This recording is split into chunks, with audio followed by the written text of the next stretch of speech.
Hi everyone. So today I am going to show you some ways in which to use IXL. I tried to make this as painless as possible, as easy as possible. So one of the things I want to point out is there are 3 headings in the green boxes. That's what we're going to refer to. First heading is learning. Okay, so if I click on learning, I'm brought to this page. Okay, so what does this page mean? This is a page broken down by grade level and the skills that each student should learn according to grade level. What you'll also notice is in this second bar here, math is highlighted. So this is just for math, and it's broken down by grade level. If I want to look at topics related to math, you simply click topics, and it has a breakdown of the skills for all grade levels. If I stay on math and I click skill plans, this is what they recommend, IXL recommends you should do as far as resources for your students. This is pretty cool. So what this is here, the spotlight section, you can choose a subject. So we'll choose math. You have a choice of math, language, arts, science. Okay, so we'll choose math, we'll choose grade 6. And then I'm going to click here. So now I've changed my books to math books for grade 6. So you'll notice that this has changed to a highlighted 6th. So I click on it. And what this is a breakdown of what you can assign students for the grade that they're going into. So if our student in the fall or later this summer is going into 6th grade, this is what we would use. These are the skills they need to complete, and it gives us a breakdown of how we can assign these assignments. Now, you'll notice gray stars next to some of the skills. What you want to do is, I would suggest click on these skills, make them yellow, okay? And what this does is it allows you to see what your students are doing in real time related to the assignments you have assigned them, whether they need help, what they got right, what they got wrong, okay? So I would suggest if you're going to use Spring Spotlight in IXL, highly suggest you do. You click on the yellow stars. Again, it might ask you which students, and if I would suggest doing it for every student individually, so I'd probably click on all students right now because I only have one. Once I get more, then I could click on each student individually to ensure that I'm able to see what each student is doing as far as progress. Okay, this is just for math. Okay, it's broken down by week. Now, again, remember we went to learning, it took us to math, and we went to skill plans. Okay, we'll go back to skill plans.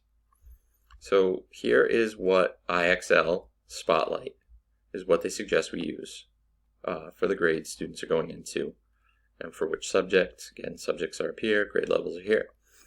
The next thing we see on this page are standards for each state. Most of the students, I'm assuming, will be from Nebraska. So you would click here and you would get the state standards for math for Nebraska. If you have a student outside of Nebraska, and you might, I don't live in Nebraska myself, I live in Florida. I click on Florida, boom, I got my math state standards, okay? Well, what if I need ELA? I just go back up to the top, change it to language arts. Now I have my language arts standards. Even better, just click all subjects. Now I have all my standards. And again, you can go into it and it gives you what the standards are called, the subject, and then you would click on the grade level. And this serves as resources for work or ideas you can come up with for your students for the skills they need to work on. Now, the last, I believe it's the last, nope, second to last area on this page are textbooks. You may not know what textbook your student is going to be using this upcoming year. However, these textbooks are based on grade level, and you can find the skills your student needs to work on in these textbooks, and you can assign work from these textbooks to your students to help them with the skills they need to focus on for the skills they need to improve in.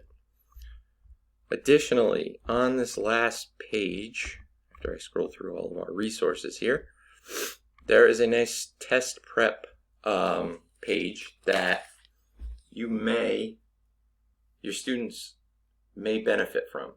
Okay, now let's remember, I had changed my standards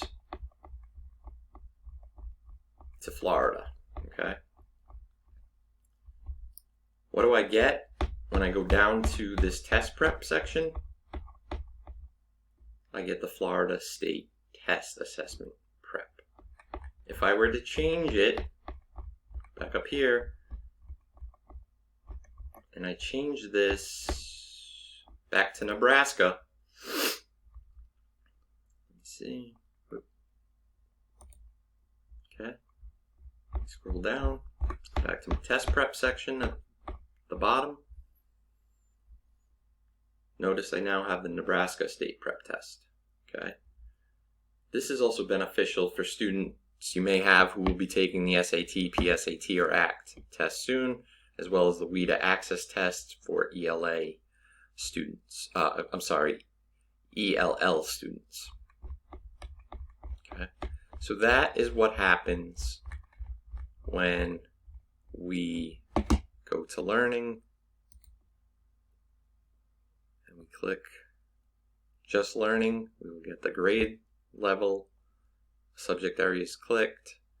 We could split it up instead of grades. We could split it up by topic in math, as you can see. And we could split it up into skill plans. And for skill plans, we're no longer on math. It does say math here, but we can change that to all, make it easier. Okay, and you get to those pages from learning. And again, if you want to jump right to standards, which we scroll down, but a lot of IXL is you can get to the same place in more ways than one, which is important to note because you don't want to feel confused and feel like you're doing something different or wrong, because you're not. There's multiple ways to get to multiple things by multiple means. All right. Additionally, under learning, we have awards. It's important to keep a positive attitude for your student when they are successful, and you can reward them. Again, just keep it positive, and you can send them digital awards. You can click on if you want to send your entire class a reward or an individual student, and then it has types of awards: 4 questions answered, time spent, excellence. Okay. Now, what I want to talk about here is your student will take a diagnostic test of their skills up to this point before meeting with you, so that you have a baseline to know what skills the student needs to improve in. So, if I go to recommendations under learning, here are some skills my student can work on.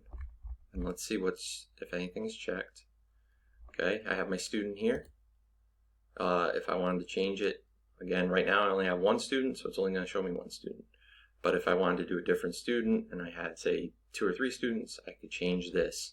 And what this will do is give me skills that my student needs to improve upon here.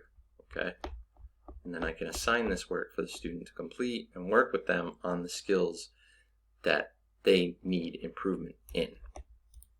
So this was learning. Okay, everything I just covered is under the learning topic in the green bar. Next, I'm going to go to diagnostics.